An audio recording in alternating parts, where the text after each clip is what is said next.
ಬಾಗಲಕೋಟೆ ಜಿಲ್ಲೆಯ ಜಮಖಂಡಿ ನಗರದಲ್ಲಿ ಅಡ್ಡಾದಿಡ್ಡಿ ನಿಲ್ಲಿಸಿದ ವಾಹನದ ಮಾಲೀಕರಿಗೆ ಬಿಸಿ ಮುಟ್ಟಿಸಿರುವ ಪಿಎಸ್ಐ ಅನಿಲ್ ಕುಂಬಾರ್. ನಗರದಲ್ಲಿ ಅತಿ ಹೆಚ್ಚು ಟ್ರಾಫಿಕ್ ಜಾಮ್ ಆಗಿ ಸಾರ್ವಜನಿಕರಿಗೆ ಹಾಗೂ ವಾಹನದ ಸವಾರರಿಗೆ ತೊಂದರೆ ಆಗುತ್ತಿರುವ ಹಿನ್ನೆಲೆಯಲ್ಲಿ ಜಮಖಂಡಿ ಶಹರ್ ಪೊಲೀಸ್ ಠಾಣೆಯ ಪಿಎಸ್ಐ ಅನಿಲ್ ಕುಂಬಾರ್ ಅವರ ನೇತೃತ್ವದ ಪೊಲೀಸ್ ತಂಡ ರಸ್ತೆಗೆ ಇಳಿದು ಟ್ರಾಫಿಕ್ ನಿಯಂತ್ರಿಸುವ ನಿಟ್ಟಿನಲ್ಲಿ ರಸ್ತೆ ಮಧ್ಯೆ ಅಡ್ಡಾದಿಡ್ಡಿಯಾಗಿ ನಿಲ್ಲಿಸಿರುವ ಮತ್ತು ರಸ್ತೆ ಅಕ್ಕ ಇಕ್ಕೆಲಗಳಲ್ಲಿ ಅಡ್ಡಾದಿಡ್ಡಿಯಾಗಿ ನಿಲ್ಲಿಸಿದ ವಾಹನಗಳ ಮಾಲೀಕರಿಗೆ ಇಂದು ದಂಡ ವಿಧಿಸುವುದರ ಮೂಲಕ ಬಿಸಿ ಮುಟ್ಟಿಸಿದ್ದಾರೆ.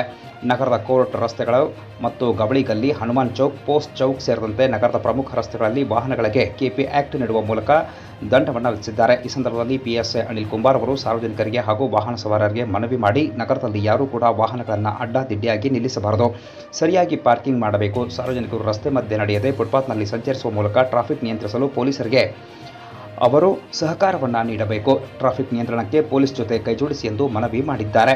ಇನ್ನು ಯಾವುದೇ ರೀತಿಯ ಸಂಚಾರ ನಿಯಮಗಳನ್ನು ಸಾರ್ವಜನಿಕರು ಪಾಲಿಸದೇ ಹೋದಲ್ಲಿ ಕಾನೂನಿನ ಪ್ರಕಾರ ಕ್ರಮವನ್ನು ಕೈಗೊಳ್ಳಲಾಗುವುದು ಅಂತ ಎಚ್ಚರಿಕೆ ನೀಡಿದ್ದಾರೆ. ಈ ಸಂದರ್ಭದಲ್ಲಿ ಶಹರ್ ಪೊಲೀಸ್ ಠಾಣೆಯ ಪೊಲೀಸ್ ಅಧಿಕಾರಿಗಳು, ಸಿಬ್ಬಂದಿ ವರ್ಗದವರು ಉಪಸ್ಥಿತರಿದ್ದರು.